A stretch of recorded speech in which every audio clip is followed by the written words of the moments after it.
ഗുജറാത്ത് കലാപം നടക്കുമ്പോൾ അഹമ്മദാബാദ് പള്ളിയുടെ തൊട്ട് മുമ്പിലെ ഓടയിൽ പാവപ്പെട്ട ഒരു സഹോദരി പകുതി പ്രസവിക്കപ്പെട്ട നിലയിൽ കിടന്നു. രാത്രി വന്നിട്ട് കതകിന് മുട്ടി. ആ സമയത്ത് ആ സഹോദരി പ്രസവിക്കാൻ മണിക്കൂറുകൾ ബാക്കിയാണ്.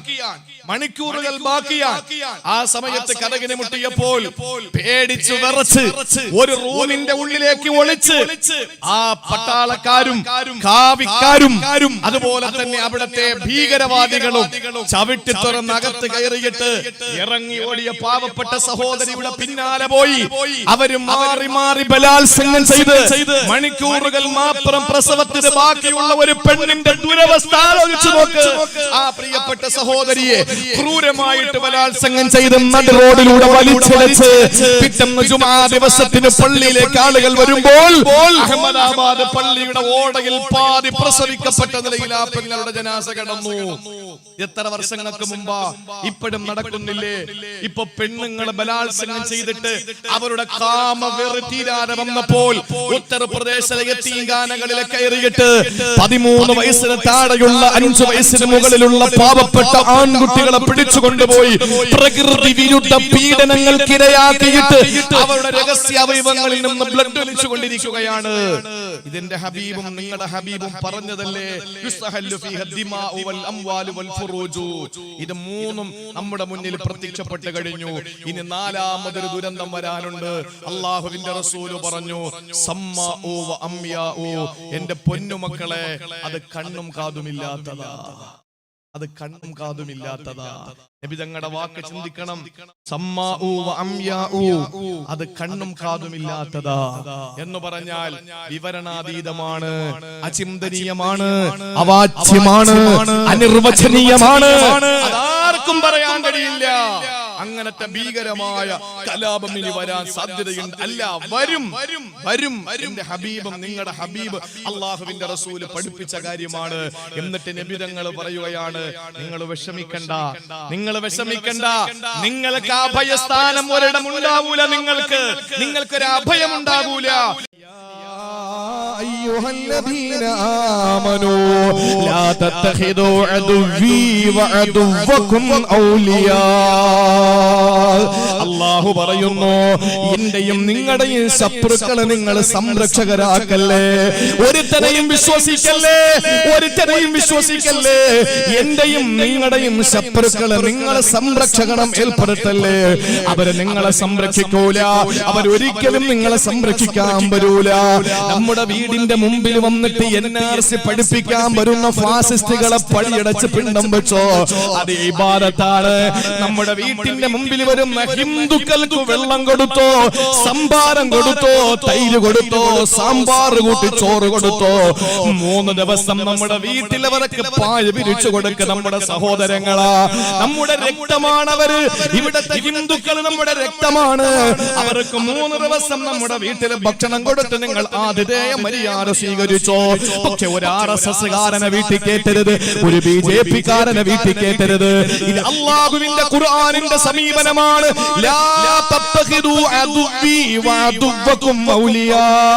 എന്റെയും നിങ്ങളുടെയും ശത്രുക്കളെ നിങ്ങളെ സംരക്ഷകരാക്കരുതെന്ന് അല്ലാഹുവിന്റെ പരിശുദ്ധ ഖുർആൻ. എന്റെ പ്രിയപ്പെട്ട സഹോദരങ്ങളെ, സൂക്ഷിച്ചാ നമ്മൾ ദുഃഖിക്കണ്ട. അല്ലാഹുവിന്റെ റസൂല് പരിചയപ്പെടുത്തിയത്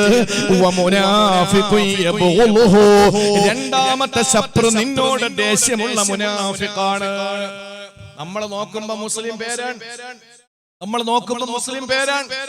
എന്റെ പ്രിയപ്പെട്ട സഹോദരങ്ങളെ, നമ്മുടെ ഇന്ത്യ രാജ്യത്തിന്റെ വിവിധ സംസ്ഥാനങ്ങളിൽ നമ്മുടെ സമൂഹം അനുഭവിക്കുന്ന വേദനകൾ എന്റെയും നിങ്ങളുടെയും ഭാര്യമാരാണ്, എന്റെയും നിങ്ങളുടെയും പെണ്ണന്മാരാണ്, എന്റെയും നിങ്ങളുടെയും പെൺമക്കളാണ് ക്രൂരമായ ബലാത്സംഗങ്ങൾക്ക് ഇരയാക്കപ്പെടുന്നതെങ്കിൽ നിങ്ങൾ സഹിക്കുമോ?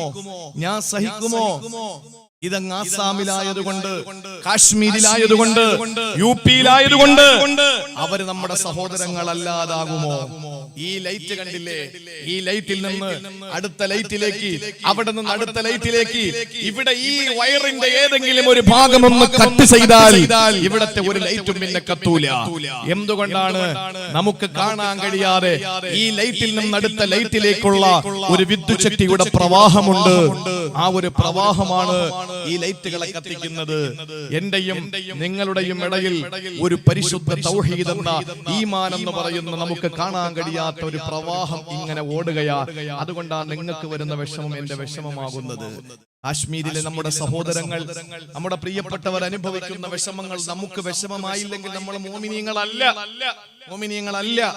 നമ്മളത് മനസ്സിലാക്കിയാൽ മതി. അതുകൊണ്ട് പ്രിയപ്പെട്ടവരെ, മുനാഫിഖീങ്ങളെ നമ്മൾ കരുതിയിരിക്കുക. നമ്മൾ കൃത്യമായിട്ട്, നമുക്ക് ഒളിച്ചു വെക്കാനൊന്നുമില്ല, നമുക്ക് കള്ളമില്ല, നമുക്ക് കാപട്യമില്ല. അതുകൊണ്ട് തുറന്നു പറയാം എന്റെ പ്രിയപ്പെട്ടവരെ. അബ്ദുള്ളാക്കുട്ടി എന്ന് പറയുന്ന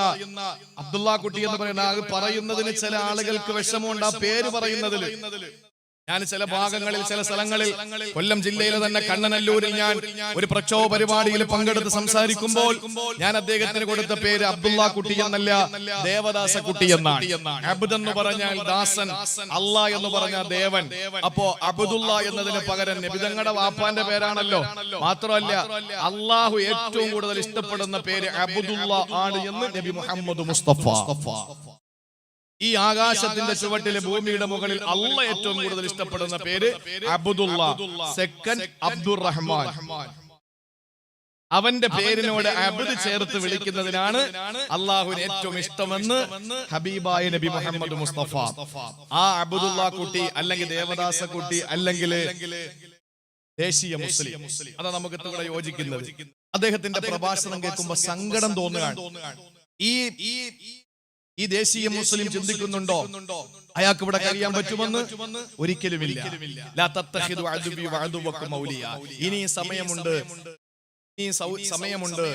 പരിശുദ്ധമായ കലിമ ചൊല്ലി ഇസ്ലാമിലേക്ക് സമ്പൂർണമായി. ഇപ്പൊ ഇസ്ലാമിൽ നിന്ന് പുറത്തുപോയി എന്ന് പറയാൻ പറ്റിയ അത്രയും വലിയ വിശാലമായ വിജ്ഞാനമൊന്നും അള്ളാഹു എനിക്ക് തന്നിട്ടില്ല. പക്ഷെ എങ്കിലും എന്റെ പ്രിയപ്പെട്ടവരെ, ചില പ്രവർത്തനങ്ങളും ചില വാക്കുകളും പ്രസംഗങ്ങളും കേൾക്കുമ്പോൾ അങ്ങനെ തോന്നിപ്പോകാറുണ്ട്. സ്നേഹത്തോടെ ഞാൻ ആവശ്യപ്പെടുകയാണ്, അദ്ദേഹം ഇത് കേൾക്കും. ഇതിനു മുമ്പ് ഞാൻ അദ്ദേഹത്തിനെതിരെ നടത്തിയ പ്രസംഗങ്ങളെല്ലാം അദ്ദേഹം കേട്ടു, അതിനൊക്കെ പ്രതികരിച്ചു പല വേദികളിലും. ഞാൻ പറയാണ്, എന്റെ പ്രിയപ്പെട്ട സഹോദര, എനിക്ക് മുമ്പ് പരിചയമുള്ള ഒരാൾ കൂടിയാണ്. എന്റെ പള്ളിയിൽ മുമ്പ് ഒരിക്കൽ വന്നിട്ടുള്ള ആളാണ്. വ്യക്തിപരമായിട്ട് യാത്രകളിൽ പലപ്പോഴും ട്രെയിനിലൊക്കെ വെച്ച് കണ്ടിട്ടുള്ള ആളുമാണ്. എനിക്ക് സ്നേഹത്തോടെ പറയാറുള്ളത്, ഒന്നുകിൽ നിങ്ങളുടെ ഈ വാദം അവസാനിപ്പിക്കുക, ഇല്ലെങ്കിൽ നിങ്ങൾ പരിശുദ്ധമായ ഇസ്ലാമിനെ സമ്പൂർണമായി ഉൾക്കൊണ്ടുകൊണ്ട് ഒരു തികഞ്ഞ മുസ്ലിമായി ജീവിക്കുക. നിങ്ങൾ ഒറ്റുകാരനാകരുത്, സമുദായത്തിന്റെ ഒറ്റുകാരനാകരുത്. ഒരു മുനാഫിക്കിന്റെ പട്ടം നിങ്ങൾ സ്വയം സാർത്ഥപ്പെടരുത്. അത്രമാത്രം ഞങ്ങൾക്ക് പറയാനുള്ളൂ. എന്റെ പ്രിയപ്പെട്ട സഹോദരങ്ങളെ, പരലോകത്ത് സ്വർഗം തുറന്നിട്ടിരിക്കും. ഓടി വരാൻ പറയും, അടുത്തെല്ലുമ്പോ അള്ളാഹ് അടയ്ക്കും, ഓടാന്ന് പറയും. ഓടി വിഷമത്തോടെ തിരിച്ചു പോകുമ്പോൾ ഇങ്ങോട്ട് വാടാന്ന് വിളിക്കും. ഓടി അടുത്ത് വരുമ്പോൾ വീണ്ടും അടയ്ക്കും, പോടാന്ന് പറയും. ഇതാണ് അള്ളാഹുവിന്റെ മലക്കുകളെ ചെയ്യുക മുനാഫിഖീങ്ങൾക്ക്. ആ ഒരു അവസ്ഥയിൽ പെട്ടുപോകാതെ എന്റെ അബ്ദുള്ള കുട്ടി, ദയവ് ചെയ്ത് ഒന്നുകിൽ നിങ്ങൾ അങ്ങ് BJP ചേർന്നിട്ട് അങ്ങനെ തന്നെ അങ്ങ് ജീവിക്കുക, അല്ലെങ്കിൽ ഇസ്ലാമിലേക്ക് കടന്നു വന്ന് രണ്ട് വള്ളത്തില് രണ്ട് കാല് വെച്ച് ചവിട്ടിയാൽ നമ്മുടെ അര വെച്ച് മുകളിലോട്ടങ്ങ് കീറിപ്പോകുന്നതല്ലാതെ ഒരിക്കലും നമുക്ക് സന്തോഷത്തോടെ ജീവിക്കാൻ പറ്റൂല. ഒരിക്കലും നിങ്ങളെ ഇവിടെ നിർത്തി ഞങ്ങളെയൊക്കെ അങ്ങ് പറഞ്ഞു വിടുവെന്ന് ഒരു പേക്കിനാവ് നിങ്ങളെ കാണണ്ട. ഇത്ര മാത്രമേ ഞാൻ പറയുന്നുള്ളൂ. അള്ളാഹുവിന്റെ റസൂല് പറഞ്ഞു, രണ്ടാമത്തെ ഏറ്റവും വലിയ ശത്രു മുനാഫിഖ് യബ്ഗുഹു, നമ്മളെ എപ്പോഴും ദേഷ്യം പിടിപ്പിക്കുന്ന മുനാഫിഖാണ്. അള്ളാഹു നമ്മളെ കാത്തുരക്ഷിക്കട്ടെ. എന്റെ പ്രിയപ്പെട്ടവരെ, ചിന്തിച്ചു നോക്ക്. ഹിന്ദുക്കളെ ഭൂരിപക്ഷമുള്ള രാജ്യത്തെ മുസ്ലിങ്ങളെ പേടിക്കണ്ടെന്ന് പ്രസംഗിക്കുന്നവര് തന്നെ കോഴിക്കോട് കുറ്റിയാടിയിലെ മുദ്രാവാക്യം മുഴക്കിയതെന്താണ്? ഒറ്റ പള്ളികൾ ഞങ്ങൾ വെച്ചേക്കൂലെന്ന്. ഞങ്ങളുടെ ബാബരി മസ്ജിദ് തട്ടി തകർത്ത് തരിപ്പണമാക്കി വർഷങ്ങളോളം കേസ് നടത്തി ഞങ്ങളുടെ കോടിക്കണക്കിന് രൂപ പോയി. എന്നിട്ടും അവസാനം എല്ലാ ജിയോളജിക്കൽ എവിഡൻസും ഞങ്ങൾക്ക് അനുകൂലമായി. എല്ലാം ഞങ്ങൾക്കാണെന്ന് മനസ്സിലാക്കി ചാനലുകൾ നമ്മൾ മാറി കണ്ട് അൽഹംദുലില്ലാഹ് ഞങ്ങളുടെ ഇസ്സത്തിന്റെ അടയാളമായ ബാബരി മസ്ജിദ് ഞങ്ങൾക്ക് കിട്ടുമല്ലോ എന്ന് ചിന്തിച്ചു. ഇത് ചെയ്തവരൊക്കെ ക്രിമിനൽ കുറ്റം ചെയ്തവരാണെന്ന് പറഞ്ഞു കോടതി. എല്ലാം പറഞ്ഞ് ഞങ്ങൾ പ്രതീക്ഷയോടെ ശുഭാപ്തി വിശ്വാസത്തോടെ ഇരിക്കുമ്പോ, ഇല്ല നിങ്ങൾക്ക് എവിടെയെങ്കിലും ഇഷ്ടപ്പെടുന്നിടത്ത് 5 ഏക്കർ തരാ പള്ളി തരൂലെന്ന് പറഞ്ഞപ്പോൾ ഏതെങ്കിലും ഒരു മുസ്ലിം ഞാൻ വെല്ലുവിളിക്കുകയാണ്, സാക്ഷര കേരളത്തിലെ ഇവിടത്തെ ജനതയോട് വെല്ലുവിളിക്കുകയാണ്, ഇന്ത്യ രാജ്യത്തെ ജനവിഭാഗത്തെ ഞാൻ വെല്ലുവിളിക്കുകയാണ്. ഏതെങ്കിലും ഒരു കോണിലെ ഏതെങ്കിലും ഒരു മുസ്ലിം ക്ഷേത്രത്തിനെതിരെ മുദ്രാവാക്യം മുഴക്കിയിട്ടുണ്ടോ? ഇല്ല. അങ്ങനെ മുഴക്കുന്നവനെ മുസ്ലിം സമുദായം തന്നെ കൈകാര്യം ചെയ്യും. കാരണം എന്താണ്? അതെന്തുകൊണ്ടാണ്? ഞങ്ങളുടെ പള്ളി പോയതിന്റെ വേദന, ഞങ്ങളുടെ രാജ്യത്തിന് ഏറ്റവും ഒരു ക്ഷതം ഇന്ന് ഞങ്ങൾ അനുഭവിക്കുകയാണ്. ഇനി ഒരു ക്ഷേത്രം കൂടെ തകർത്തിട്ട് മറ്റൊരു സമുദായത്തിനെ കണ്ണീര് കുടിപ്പിക്കാൻ ഞങ്ങൾക്ക് കഴിയൂല. ഇന്ത്യ രാജ്യത്തിന് മറ്റൊരു ദുരന്തം കൂടി വരുത്താൻ ഞങ്ങൾ ആഗ്രഹിക്കുന്നില്ല. പക്ഷെ ഞങ്ങളുടെ പള്ളി പൊളിച്ചവർക്കെതിരെ ഒരു ക്ഷേത്രത്തിൽ നിന്നെങ്കിലും ഞങ്ങൾ അതിനോട് ഏതെങ്കിലും രീതിയിൽ പ്രതിഷേധിച്ചിട്ടുണ്ടോ? ഇല്ല. ഇന്ത്യ രാജ്യത്തിന്റെ എന്തിന് കേരളത്തിന്റെ എത്ര സ്ഥലത്ത് നിന്ന് ഈ ശിലാ പൂജ നടത്തിയിട്ട്, ക്ഷേത്രങ്ങളിൽ നിന്ന് പൂജ നടത്തിയിട്ടാണ് അയോധ്യയിലെ രാമക്ഷേത്രം നിർമ്മിക്കാൻ കല്ല് കൊണ്ടുപോകുന്നത്. എവിടെയെങ്കിലും ഏതെങ്കിലും ഒരു അമ്പലത്തിനെതിരെ ഞങ്ങൾ മുദ്രാവാക്യം മുഴക്കിയോ? ഞങ്ങളുടെ പ്രിയപ്പെട്ടവരെ നാട്ടിൽ നാട്ടി ഓടിക്കണമെന്ന് നാടിന്റെ നാനാഭാഗങ്ങളിൽ പ്രസംഗിക്കുന്ന എംബോക്കികൾക്കെതിരെ ഞങ്ങൾ സമരം ചെയ്തതല്ലാതെ ഏതെങ്കിലും ഒരാളെ ഞങ്ങൾ മോശമായ ഏതെങ്കിലും സഭ്യതയില്ലാത്ത വാക്കുകൊണ്ട് അഭിസംബോധന ചെയ്തിട്ടുണ്ടോ? ഇല്ല. പക്ഷെ എന്താ പറയുന്നത്? ഇനി ഒരു പള്ളിയും കേരളത്തിൽ ഉണ്ടാവൂല. അങ്ങനെ പറയുന്നവന്റെ നാവുണ്ടാവൂലെന്നാ നമുക്ക് തിരിച്ചു പറയാനുള്ളത്. എന്റെ പ്രിയപ്പെട്ട സഹോദരങ്ങളെ, കാരണം ഞങ്ങളുടെ ഹബീബ് പറഞ്ഞിട്ടുണ്ട്, നിന്നോട് യുദ്ധത്തിന് വരുന്ന ശത്രുവാണ് നീ മൂന്നാമതായി സൂക്ഷിക്കേണ്ടത്. നിങ്ങൾക്കറിയോ എന്റെ ഹബീബ് സല്ലല്ലാഹു അലൈഹി വസല്ലമ തങ്ങൾ പറഞ്ഞത്? ഈ ഹദീസ് കേൾക്കുമ്പോ എന്റെ ശാസ്താംകോട്ടക്കാരെ നിങ്ങൾ ഞെട്ടിപ്പോകും, സംശയമില്ല. അല്ലാഹുവിന്റെ റസൂൽ 14 മുമ്പ് പറയുകയാണ്, എനിക്ക് ശേഷം നിങ്ങൾക്ക് വരും ഒരു ദുരന്തം. അത് ഏതെന്നറിയോ? എനിക്ക് ശേഷം നിങ്ങൾക്ക് 4 ദുരന്തങ്ങൾ വരും, 4 കലാപങ്ങൾ വരും, 4 യുദ്ധങ്ങൾ വരും, 4 പ്രതിസന്ധികൾ നിങ്ങൾക്ക് വരും. അതിൽ ഒന്നാമത്തേത് യുസ്തഹല്ലു ഫീഹ ദിമാ, ഒന്നാമത്തേത് നിങ്ങളുടെ രക്തം ചിന്തപ്പെടുമെന്ന് മുഖബിറെ സാദിഖ് നബി മുഹമ്മദ് മുസ്തഫ. നിങ്ങൾ കൂട്ടക്കശാപ്പ് ചെയ്യപ്പെടും, നിങ്ങളുടെ ശരീരം പീസ് പീസാക്കപ്പെടും. രണ്ടാമത്തേതോ അല്ലാഹുവിന്റെ റസൂൽ പറയുന്നു, യുസ്തഹല്ലു ഫീഹ ദിമാഉ വൽ അംവാലു, നിങ്ങളുടെ ശരീരം പീസ് പീസാക്കപ്പെടുമെന്ന് മാത്രമല്ല നിങ്ങളുടെ സമ്പത്ത് കൂടി കൊള്ളയടിക്കപ്പെടും. രണ്ടാമത്തെ പ്രതിസന്ധി നിങ്ങൾക്ക് വന്നില്ലേ സഹോദരങ്ങളെ? എത്ര കലാപങ്ങൾ വന്നപ്പോ കേരളത്തിന്റെ നാദാപുരപ്രിയപ്ര കോടികളുടെ സമ്പത്തിന്റെ നഷ്ടമാവുന്നത്, മാറാടപ്ര നഷ്ടമാവുന്നത്. ആലോചിച്ചു നോക്ക്. മൂന്നാമത്തത് നബി തങ്ങൾ പറഞ്ഞു, യുസ്തഹല്ലു ഫീഹ ദിമാഉ വൽ അംവാലു വൽ ഫുറൂജ്, നിങ്ങളുടെ രക്തം ചിന്തപ്പെടുമെന്ന് മാത്രമല്ല നിങ്ങളുടെ സമ്പത്ത് കൊള്ളയടിക്കപ്പെടുമെന്ന് മാത്രമല്ല നിങ്ങളുടെ ഭാര്യമാര്, സഹോദരിമാരും, പെൺമക്കളും, നിങ്ങളുടെ ഉമ്മമാരും ക്രൂരമായ ബലാത്സംഗത്തിന് ഇരയാക്കപ്പെടുമെന്ന് മുഹമ്മദ് മുസ്തഫ. അല്ലാഹുവിന്റെ റസൂൽ പറഞ്ഞു, നിങ്ങളുടെ പെങ്ങന്മാർ, നിങ്ങളുടെ ഭാര്യമാർ, നിങ്ങളുടെ സഹോദരിമാർ, നിങ്ങളുടെ ഉമ്മമാർ ക്രൂരമായ ബലാത്സംഗങ്ങൾക്ക് ഇരയാക്കപ്പെടുമെന്ന് മുഹമ്മദ് മുസ്തഫ. അല്ലാഹുവേ, വെള്ളക്കാരിൽ നിന്ന് ഞങ്ങളുടെ രാജ്യത്തെ രക്ഷപ്പെടുത്തിയ അല്ലാഹ്, ഈ കൊള്ളക്കാരിൽ നിന്നുകൂടി ഞങ്ങളുടെ രാജ്യത്തെ രക്ഷപ്പെടുത്തണേ റബ്ബേ. ഈ രാജ്യത്തെ ഈ ഭരണാധികാരികളിൽ നിന്ന് ഭരണത്തെ പിടിച്ച് നല്ല ഭരണാധികാരികൾക്ക് കൊടുക്കണേ അല്ലാ. ഇവിടത്തെ മുസ്ലിമിന്, ഹിന്ദുവിന്, ക്രിസ്ത്യാനിക്ക് സമാധാനത്തോടെ ജീവിക്കാൻ ഈ ഹിന്ദുത്വ സവർണ മാടമ്പി ഭീകരവാദികളെ ഈ രാജ്യത്ത് നിന്ന് തുരത്തി ഓടിക്കണേ അല്ലാ എന്ന് ദ്വാരക്ക്. അങ്ങനെ കൊണ്ട് ദ്വാരക്ക് കഴിഞ്ഞ ജുമാ ദിവസം മുതൽ എന്റെ പള്ളിയിൽ സെൻട്രൽ ജുമാ മസ്ജിദിൽ നാസിലത്തിന്റെ കുനൂത്ത് ആരംഭിച്ചു. കഴിഞ്ഞ ജുമാക്ക് ജുമാ നമസ്കാരം മുതൽ ഇന്ന് ഇശാ നമസ്കാരം വരെയും അവിടെ മുടങ്ങിയിട്ടില്ല. ഇൻഷാ അല്ലാഹ് എന്റെ പ്രിയപ്പെട്ട സഹോദരങ്ങളെ, നമ്മുടെ ദുആകൾ നമസ്കാരത്തിൽ എങ്ങനെ ദ്വാരക്കണം? നമസ്കാരം കഴിഞ്ഞ ദ്വാരക്കായിരിക്കുന്നത് പോലെ ഇരുന്നാ പോരാ. കൈ ഇങ്ങനെ മടിയിലിട്ട് ബൈനഹുമാ ബർസഖുല്ലാ അങ്ങനെ ഇരുന്നിട്ട് ദ്വാരത്തിട്ട് കാര്യമില്ല. നമ്മൾ ദുആ ചെയ്യേണ്ടത് എങ്ങനെയാണ്? പ്രിയപ്പെട്ട ഭാര്യ ലേബർ റൂമിൽ കിടക്കുമ്പോ പുറത്ത് നിൽക്കുന്ന ഭർത്താവിന്റെ മനസ്ഥിതി പോരാ പോരാ ഭാര്യ മരിച്ച വേറെ പെണ്ണ് അതാണ് അല്ലേ ഇരിക്കണ്ടാണ് നിങ്ങൾക്ക്. എന്റെ പ്രിയപ്പെട്ടവരെ തന്റെ പ്രിയപ്പെട്ട മക്കൾക്ക് ഒരു രോഗം വരുമ്പോ ദുആ ചെയ്യുന്നത് പോലെയോ ഇല്ല. എന്റെ മക്കൾക്ക് രോഗം അല്ലാഹു മാറ്റാൻ തീരുമാനമല്ലെങ്കിൽ അവര് സങ്കടപ്പെടാതെ വിഷമിക്കാതെ റബ്ബനെ തിരിച്ചെടുക്ക് എന്ന് പറയുന്ന വാപ്പ അതും പറ്റൂല. പിന്നുള്ള ദുആ എങ്ങനെയാണ്? കദുആയിൽ ഗർഖി ഫിൽ ബഹരി, കടലിൽ അകപ്പെട്ടു പോയവൻ ദുനിയാവുമായിട്ട് വേറെ ഒന്നും ചിന്തിക്കൂല. അവന്റെ ദുആ പടച്ചവനെ അടുത്ത തിരമാലയിലെങ്കിലും എന്നെ അടുത്ത് കരയിൽ കൊണ്ടുപോ എന്നുള്ള പ്രാണവേദനയിലുള്ള പ്രാർത്ഥന. അത് ദുആ ചെയ്താൽ നിങ്ങൾക്ക് രക്ഷപ്പെടാൻ കഴിയുമെന്ന് ഒരു അധികാരിയുടെയും അധികാര കസേര കുലുങ്ങാതിരിക്കൂല, ഒരു സ്വേച്ഛാധിപതിയുടെയും കസേര കുലുങ്ങാതിരിക്കൂല. അതുകൊണ്ട് ശക്തമായ ഭാഷയിൽ ദുആ ചെയ്യണമെന്ന് ആദരവായ പ്രവാചകൻ നബി മുഹമ്മദ് മുസ്തഫ. എന്റെ പ്രിയപ്പെട്ടവരെ, മൂന്നാമത്തെ ശത്രുവാണ് അദുവ്വു യുഖാതിലുഹു. നിങ്ങളെ കൊല്ലാൻ നടക്കുന്ന ശത്രുവാണ് നിങ്ങൾ അഭിമുഖീകരിക്കേണ്ടത്. നിങ്ങൾക്കറിയോ ബദ്റു സുഗ്റ എന്ന് പറയുന്ന ഇന്ന് ബഹുമാനപ്പെട്ട ശൈഖുൽ ജാമിഅ മന്നാനിയുടെ മുഹത്തമായ ആദരണീയനായ ഇന്ന് ജീവിച്ചിരിക്കുന്ന ഏറ്റവും വലിയ തസവ്വുഫിന്റെ ഉന്നതമായ മേഖലകളിലേക്ക് കടന്നുപോയി ഇന്നും ഒരു ഫോട്ടോ ഒരു മനുഷ്യന്റെ കയ്യിലില്ലാത്ത ആശിഖുർ റസൂലായ ജാമിഅ മന്നാനിയുടെ മുഹത്തമായ എന്റെ പ്രിയപ്പെട്ടവരെ,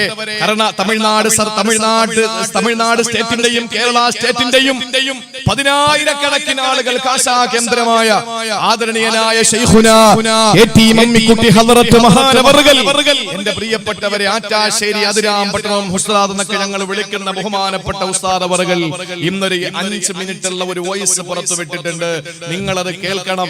കേൾക്കാൻ നിങ്ങൾക്ക് വാട്സപ്പ് ഒന്നും കിട്ടിയിട്ടില്ല, നിങ്ങളുടെ മെസ്സേജുകളിൽ നിങ്ങളുടെ ഗ്രൂപ്പുകളിൽ വന്നില്ലെങ്കിൽ അത് ഞാൻ ഇവിടെ പറയാണ്. എന്റെ പ്രിയപ്പെട്ടവരെ, നമ്മുടെ ജീവിതത്തിൽ നിങ്ങൾ ഒരു ദിവസം പോലും മുടങ്ങാതെ ചെയ്യണം. ഇതൊരു നെവർ മൈൻഡ് ആയിട്ട് കാണരുത്. ഇതൊരു നെവർ മൈൻഡ് ആയിട്ട് കാണരുത്. സൂറത്തു ആലു ഇംറാൻ എടുക്ക്, എന്നിട്ട് അതിന്റെ 173-ാമത്തെ ആയത്തെടുക്ക്. അള്ളാഹുവിന്റെ പരിശുദ്ധമായ ഖുർആൻ 173-ാമത്തെ ആയത്ത് സൂറത്തു ആലു ഇംറാനിൽ അള്ളാഹു പറയുന്നത്, അല്ലദീന ഖാല ലഹുമുൻ നാസു ഇന്നന്നാസ ഖദ് ജമഉ ലക്കും ഫഖ്ശൗഹും ഫസാദഹും ഈമാനാ വഖാലൂ ഹസ്ബുനല്ലാഹു വനിഅമൽ വകീൽ. എന്റെ സഹോദരിമാരോട് ഞാൻ പറയാണ്, നമ്മളത് പേടിക്കുന്നതല്ല. അധികാരമുള്ളവൻ എന്തുമാകാം. ഇവിടെ കലാപങ്ങൾ ഉണ്ടാവും. ഒരിക്കലും നമ്മുടെ വീട്ടിൽ വന്ന് നമ്മുടെ മക്കളെ പിടിച്ചിറക്കി നമ്മുടെ പള്ളികൾ തകർക്കുമ്പോ നമ്മൾ ആരും നോക്കി നിൽക്കാൻ നമുക്ക് കഴിയൂല. അപ്പൊ അതുകൊണ്ട് തന്നെ ഇവിടെ കലാപങ്ങൾ ഉണ്ടാവും. ഞങ്ങൾ മരിച്ചാൽ അൽഹംദുലില്ലാ അടുത്ത നിമിഷം മുതൽ ഞങ്ങൾ ജീവിതത്തിൽ അനുഭവിച്ച ത്യാഗങ്ങൾക്ക് പ്രതിഫലം കിട്ടുകയാണ്. അതുകൊണ്ട് മരിക്കാൻ മുസ്ലിമിന് പേടിയില്ല. അപ്പൊ അതുകൊണ്ട് തന്നെ പ്രതികരിക്കാൻ നമുക്ക് ഒരിക്കലും രണ്ടാമതൊന്ന് ചിന്തിക്കേണ്ടി വരൂല. അങ്ങനെ വരുമ്പോ നമ്മുടെ രാജ്യത്തിന്റെ പ്രൗഢി നഷ്ടപ്പെടും. അതുകൊണ്ട് അതൊന്നും ഇല്ലാതെ ഈ ഹയവാന്മാരുടെ എല്ലാ തീരുമാനങ്ങളും പിൻവലിക്കാൻ വേണ്ടിയിട്ട് നിങ്ങൾ ദുആ ചെയ്യാനാണ് ഈ കാര്യം നിങ്ങൾ ശ്രദ്ധയിൽപ്പെടുത്താൻ ഞാൻ ഉദ്ദേശിക്കുന്നത്. മഹാനായ റസൂലുള്ളാഹി സ്വല്ലല്ലാഹി അലൈഹി വസല്ലമ തങ്ങൾ പ്രിയപ്പെട്ട സഹാബത്തുമൊത്ത് ഹിജ്റ 2 ബദർ കഴിഞ്ഞു, ഹിജ്റ 3 ഉഹദ് കഴിഞ്ഞു. ഉഹദ് കഴിഞ്ഞ് പോകുമ്പോൾ അബൂ സുഫിയാനും കൂട്ടരും പറഞ്ഞു, മുഹമ്മദേ അടുത്ത കൊല്ലം ബദറിൽ കാണാടാ, നിന്നെ നോക്കിക്കോ ഞങ്ങള് എന്ന് പറഞ്ഞു. അള്ളാഹുവിന്റെ റസൂല് പറഞ്ഞു പൊക്കോ എന്ന് പറഞ്ഞു. വർഷം 1 കഴിയാറായി. ആ സമയത്ത് മക്കയിൽ കൊടിയ ദാരിദ്ര്യം പിടിപെട്ടു. ഇവര് വാക്ക് പറഞ്ഞാൽ അടുത്ത വർഷം ഞങ്ങൾ എടുത്തോളാം. പക്ഷേ അവിടത്തെ അങ്ങനെയാണ്, ഈ ദുരഭിമാനം ഭയങ്കരമാണ്. അപ്പൊ അതുകൊണ്ട് തന്നെ പിറ്റേ വർഷം വന്നില്ലെങ്കിൽ അവർക്ക് നാണക്കേടാണ്. അപ്പൊ അതുകൊണ്ട് ദാരിദ്ര്യവും കട്ടപ്പാടും കൊടിയ ക്ഷാമവും അനുഭവപ്പെട്ടു മക്കയിൽ. 3-ാം വർഷം, ഹിജ്റയുടെ 3-ാം വർഷം. അന്ന് നബിതങ്ങൾക്ക് വയസ്സ് 56. എന്റെ പ്രിയപ്പെട്ട സഹോദരങ്ങളെ, അതുകൊണ്ട് ഒരാളെ വിട്ടിട്ട് പറഞ്ഞു, നീ ചെന്നിട്ട് മുഹമ്മദിനെയും കൂട്ടരെയും ഒന്ന് പേടിപ്പിക്കും, ഞങ്ങൾ എല്ലാ സൗകര്യങ്ങളോടും വരാൻ വേണ്ടി നിൽക്കുകയാണെന്ന് പറ. അവര് പേടിച്ചിട്ട് പിൻവാങ്ങും. അങ്ങനെ പിൻവാങ്ങിയാൽ നമുക്ക് പോണ്ടല്ലോ. നമ്മുടെ കയ്യിലാ കുറവുള്ളത്. ഇപ്പൊ പോയി അടിക്കാനുള്ള മാനസിക ശേഷിയും ശാരീരിക ശേഷിയും പണമോ ഒന്നും നമ്മളതിൽ ഇല്ല. അതുകൊണ്ട് നീ പോയിട്ടൊന്ന് വരട്ടവരെ, അപ്പോഴേക്കും അവര് പിന്മാറും, നമുക്ക് സ്വസ്ഥമായിട്ട് ഇവിടെ കഴിയാം, നാണക്കേടിൽ നിന്ന് രക്ഷപ്പെടാന്ന് പറഞ്ഞു. അങ്ങനെ ഇയാള് വന്നിട്ട് ചന്തയിലും മാർക്കറ്റിലും ഒക്കെ നിന്ന് സഹാബാക്കളടുത്ത് പറഞ്ഞു, അബൂ സുഫിയാന്റെ നേതൃത്വത്തിൽ വരാൻ പോവാ. ഞാനിപ്പോ അവിടെ നിന്ന് വരികയാണ്. വല്ലാത്ത ഒരു ഭീകരമാണ് മക്കളെ, നടക്കാൻ പോകുന്ന പറയാൻ പറ്റൂല കേട്ടോ, നിങ്ങളെ മൂക്കി കയറ്റിക്കളയും എന്നൊക്കെ പറഞ്ഞ് ഇങ്ങനെ പേടിപ്പിച്ചപ്പോഴും സഹാബാക്കൾ പറഞ്ഞു പോടാ. ഫഖാലു ഹസ്ബുനല്ലാഹു വനിഅമൽ വകീൽ ഫസാദഹും ഈമാന. ഇതങ്ങോട്ട് കേൾക്കുമ്പോൾ അങ്ങോട്ട് ഈമാൻ തിളച്ചങ്ങ് പൊങ്ങി സഹാബത്തിന്. അവർ പറഞ്ഞു ഖാലു ഹസ്ബുനല്ലാഹു വനിഅമൽ വകീൽ, അല്ലാഹ് അമ്മ കണ്ടാ പോടാ നിന്റെ ജോലി വെക്കിന്നിട്ടെന്ന് പറഞ്ഞു. അങ്ങനെ നിവർത്തിയില്ലാതെ അവരവിടെ നിന്ന് തിരിച്ചു. നബിയും സഹാബാക്കളും യുദ്ധത്തിന് എല്ലാ സൗകര്യങ്ങളും ഒരുക്കിയിട്ട് ബദറിലെത്തി. ആ ബദറിൽ ഹിജ്റയുടെ 3-ാം വർഷമാണ്. ബദറിലെത്തി 4-ാം വർഷമാണ്. 3-ൽ ഉഹദ് കടന്നു. 4-ാം വർഷമാണ്. 57 വയസ്സ് നബിതങ്ങൾക്ക്. അങ്ങനെ ബദറിലേക്ക് എത്തുന്ന സമയത്ത് എന്റെ പ്രിയപ്പെട്ട സഹോദരങ്ങളെ, ആ ബദറിലേക്ക് എത്തി. ആ ബദറിന്റെ ഭാഗത്ത് വന്ന് തമ്പടിച്ചു. അവിടെ നിൽക്കുമ്പോ അവര് പാതി വഴിയിൽ വന്ന് പോയ രക്ഷയില്ലെന്ന് പറഞ്ഞിട്ട് കുറച്ചു ദിവസം അവര് തിരിച്ചങ്ങ് മക്കയിലേക്ക് പോയി.